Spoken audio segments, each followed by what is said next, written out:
Guys यहाँ पर एक कुत्ता मरने के कगार पर आ गया होता है। तभी एक आदमी की नज़र पड़ती है और वह उस कुत्ते को जो अपने गोद में उठाकर अपने घर पर लाता है और उसे अच्छी तरह से सफाई करता है। और गाइस उस कुत्ते को इतना पिल्लू खा रहा होता है और वह दर्द से बहुत ही रो रहा होता है। तभी वह आदमी लाता है और इसे अच्छी तरह से धोता है और सारे पिल्लू को साफ करता है।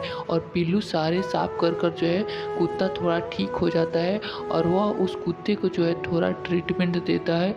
और जो है ऐसा ही आदमी ढेर सारा कुत्ते के संग किया होता है और उस कुत्ते को सुला देता है। और कुत्ता कुछ दिनों बाद इतना ठीक हो जाता है गाइस कि वह पहचान में नहीं आता है कि वह कुत्ता है। और गाइस देख सकते हैं कि वह कुत्ता यहाँ पर खेल रहा है। गाइस आप भी किसी डॉग से प्यार करते हैं तो हमें लाइक करें और चैनल को सब्सक्राइब करें और कमेंट में बताएं कौन कौन